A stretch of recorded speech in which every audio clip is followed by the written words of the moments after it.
The battleground in Bihar heats up. Now, even as the state goes for its assembly election, several national issues take center stage. A fresh face-off over Article 370 purge and Citizenship Amendment Act has now erupted. With just days to go for Bihar elections, BJP President JP Nadda accused Rahul Gandhi of speaking in Pakistan's language, while Owaisi slammed the Congress and the RJD for being silent on the CAA issue in his tweet condemning Bhagwat's CAA remark. Here's a look at all those stories taking center stage in Bihar. Rahul Gandhi दलील देते हैं कि श्रीनगर के लोगों के साथ अन्याय हुआ। इमरान खान यूएन में जाते हैं और राहुल गांधी की बात को कहते हैं। ये भारत का रिप्रेजेंटेशन कर रहे हैं या पाकिस्तान का रिप्रेजेंटेशन कर रहे हैं?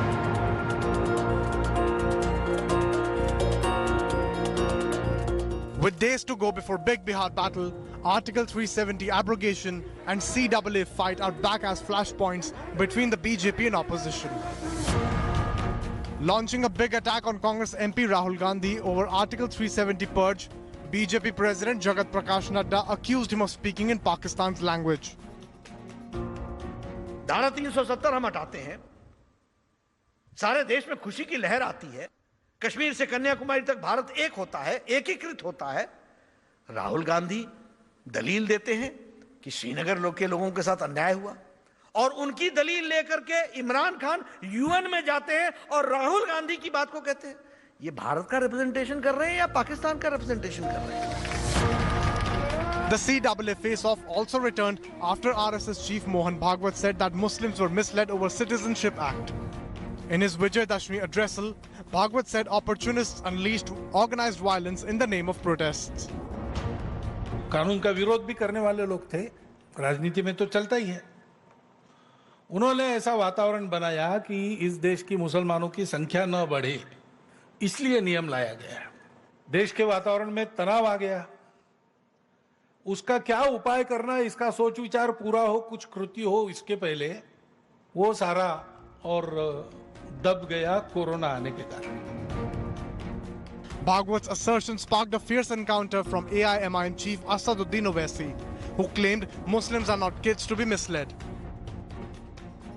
Owaisi also warned of fresh protests if Muslims are told to prove nationalism and accused Congress and RJD for being silent spectators.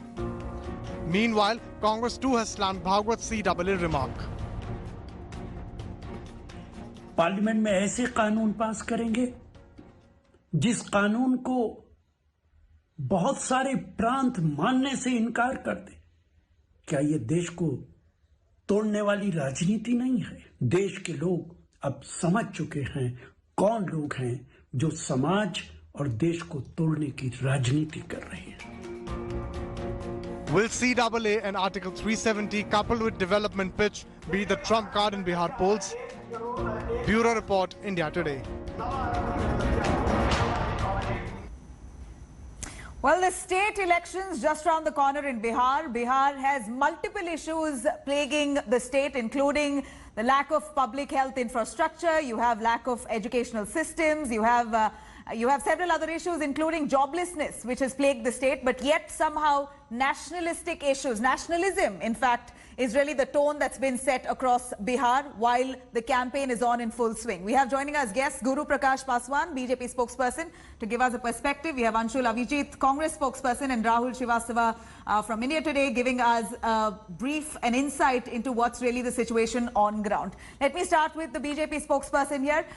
Sir, if you can take us through what the BJP's idea is when Prime Minister Modi, along with several other leaders who are campaigning, rakes up issues, including Article 370. You have CAA that's been spoken about by Mohan Bhagwat on a separate stage. You also have Chinese intrusion that's been discussed. When issues about actual job losses, about public health infrastructure, about lack of educational system, our reporters are on ground bringing us real stories from on ground, and people are helpless. Most of what the politicians are speaking in their campaigns don't even translate to relevance to people on ground. Do you think this is going to be effective for people to win Bihar? Nabila, at the very outset, let me bring a couple of facts to you and from the people of India as well. For the first time, and as was born and brought up in Bihar, as was educated in Bihar, we are seeing a positive conversation around political discourse, and especially with a focus on the elections.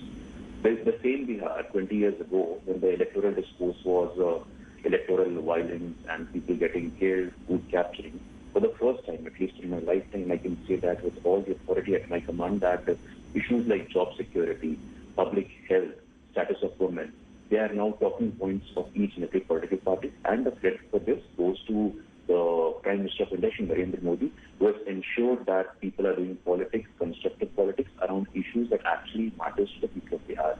As far as the question of CAA and 370 is concerned, let me be very clear with you that you would know that Bihar is a land of social justice, and the call for social justice, historically, if you look at Bihar, the movements for social justice have originated from the land of Bihar. And 370, probably you would know that anti-Dalit, anti-women, anti-OBC, anti-tribal. So by doing away with 370, there was a huge transformative measure which was brought for the people of Jammu and Kashmir, the Valmiki brothers and sisters of Jammu, who, despite of having Right, Mr. Guru Prakash, but we know the situation in Jammu and Kashmir is being dealt with by the centre. Abrogation of Article 370 has been widely discussed, but you think this is the stage, Bihar election is the stage to discuss what's happening in Jammu and Kashmir?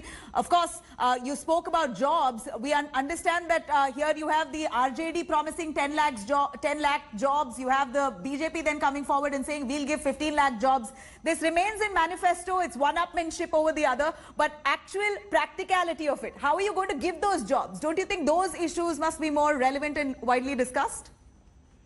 Certainly, certainly. And we have a budget, we have a roadmap, we have an action plan, and we have a strategy. Unlike the RJD who has promised 10 lakh jobs, you would know that in the 15 years rule of Rashtriya Janata Dal, they gave 96,000 jobs. And on the contrary, on the 15-year rule of NDA, we gave 6 lakh jobs. Plus, through your medium, I would also like to tell you that only last year when the Jharkhand elections were held, RJD along with JMM promised unemployment allowance. It's been more than 1 year. RJD as a minister who is working there as a labor resource minister, and unemployment allowance hasn't even started. And so they have this peculiar pathological habit of promising things, promising stars, and they don't deliver it. So it's something very habitual of the Rashtriya Janata Dal. They don't have a roadmap, they don't have a plan, they don't have a strategy. What does the BJP have? Are you banking on nationalism? Is that your trump card? No, you see, along with nationalism, there are positive and constructive issues in our manifesto as well. If you look at it, when we say 19 lakh jobs, we say it matters. 10 lakh in agriculture sector, 5 lakh in information technology, 3 lakh in education, 1 lakh in AIMS. The AIMS that Banga would be ready by 2024. You don't think that jobs will be required for that place? Apart from that, the state has witnessed double-digit growth consistently, which has been more than the national average in the last 15 years.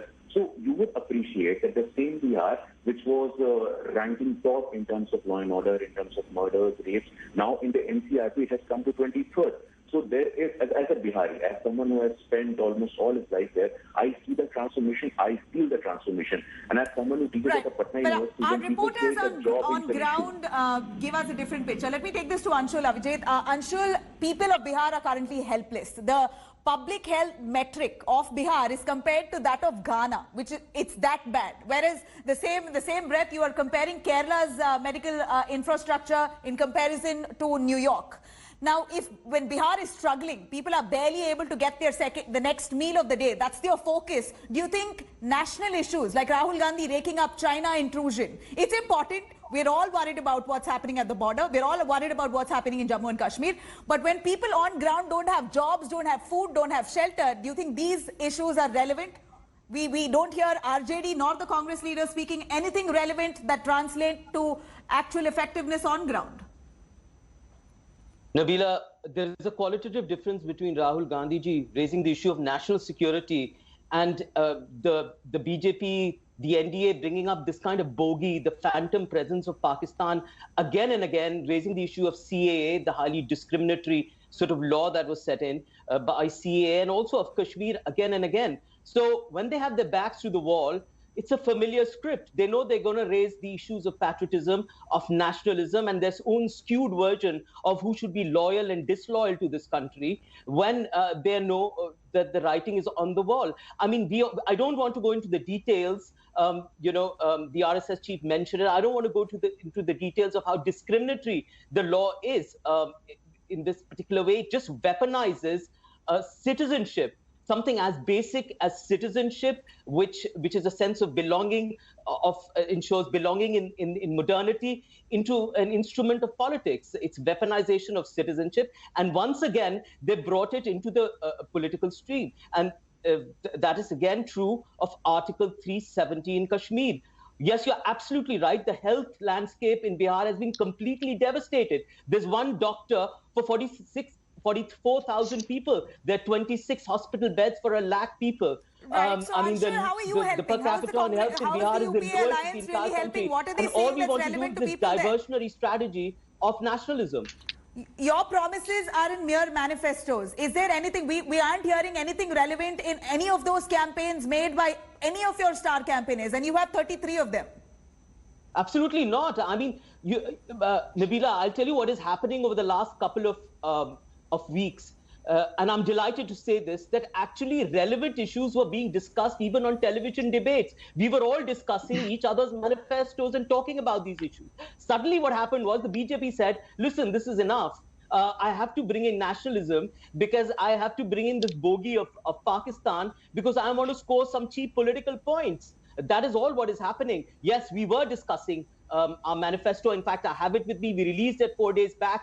It gives a number of promises. Of course, it talks about the future and what the Congress is going to do, what the Mahagathbandhan is going to do, because we haven't been there directly in power for the past 15 years. It's been the chief minister. He has to do all the answering, and he has to explain why Bihar lies in ruins at the moment, why the migrant crisis wasn't handled with any kind of competence, and a series of other things. I mean, the basic problem in Bihar today is the massive unemployment. It's twice that of the national average. It's reached a staggering amount. No doubt, but there isn't a concrete plan. That's precisely what we are saying. You're talking about nationalistic issues of nationalist importance, but there isn't anything relevant that would really translate to people on ground. Here is Rahul Srivastava joining us, our political affairs editor. Rahul, you've seen Bihar over the years. This time too, our reporters on field there are bringing us real stories of those suffering without a meal for the day, those without jobs who are studied, they're educated, they don't have jobs.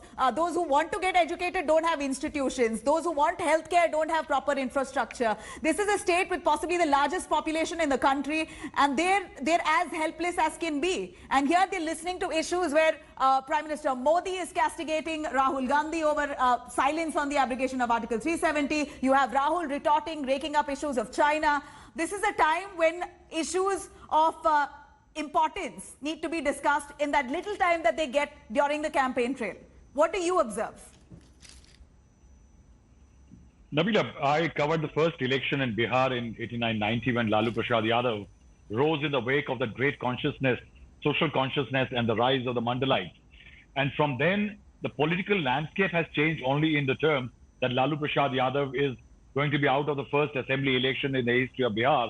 And that great social justice element that has been virtually mortgaged by political parties.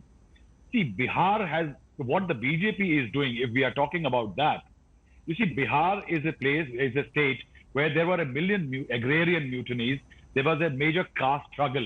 It does not have deep communal path. There have been riots, there have been friction, but it is not something as Uttar Pradesh. And that is why caste is the most important factor. But if you notice, 2015, something very interesting happened, that in Raxaul on the 25th of October in 2015, when Amit Shah was addressing a rally, he said if BJP, agar BJP galti se Bihar हारती है, तो पराजय बिहार में होगी, पटाखे पाकिस्तान में बजेंगे.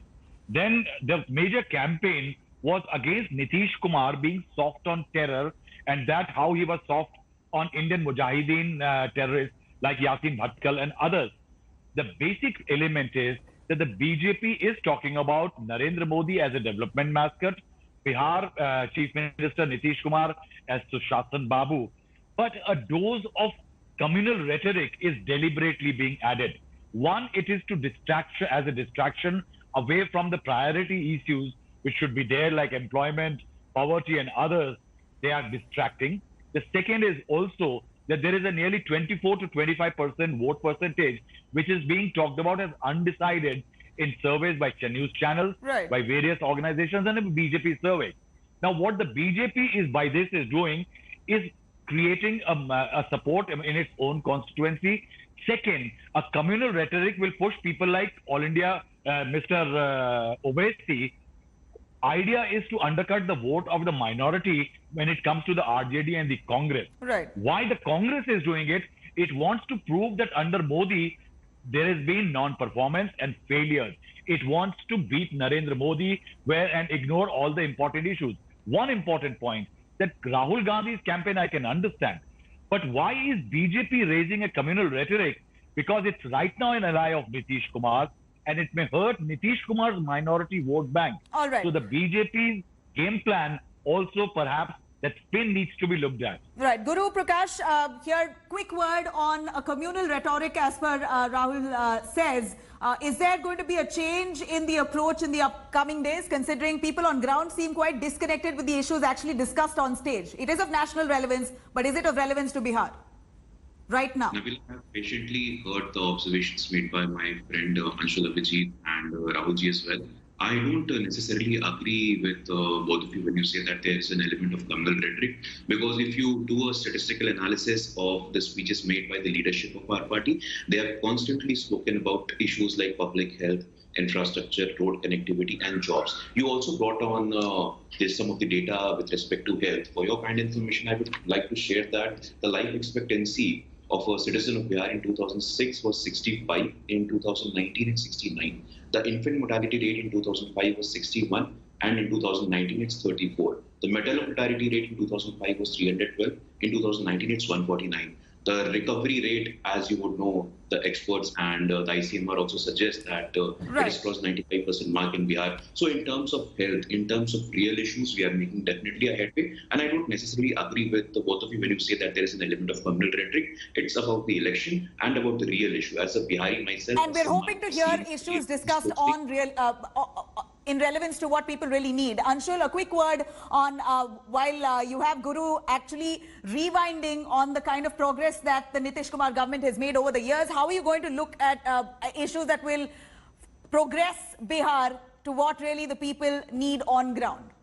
Is there a change in approach? That's really there in our manifesto. I just want to tell you very quickly a dose of that communal rhetoric, a trailer we saw by the MOS home. He made a very vile and repugnant remark a couple of days. I'm not going to repeat it, but in response to Rahul's point, I think he's made a very interesting point. I think what the BJP is doing is making Nitish into some kind of scapegoat for the election. They know that they have their backs to the wall. There's a huge amount of fury and anti-incumbency, and they want Nitish to bear the brunt of that. What it forgets actually is, and what it wants the people to do is divert its attention that it was a part of the government too. After all, Mr. Sushil Modi was not sitting on the sidelines. He was actually the finance minister of the state. He presented the budget. He was in charge of budgetary allocations himself. So both Nitish and we Mr. understand, but there's a huge trust deficit with the RJD as well, and that's your ally. There are huge corruption charges. Is there any way that you're going to impose or somehow instill trust in your proposed voters?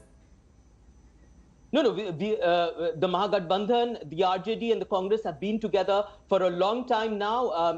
Yes, there were differences in the middle, but it's been together for a while. I think what attracts both the parties together is its core plank that of the idea of social justice. And it's going to be together. We have a common program. The central point of our program is unemployment, and together we are in complete harmony. And all the development projects, we're going to bring 10 lakh jobs, 4.5 lakh, which are already vacant, and 5 lakh extra. That is our full promise.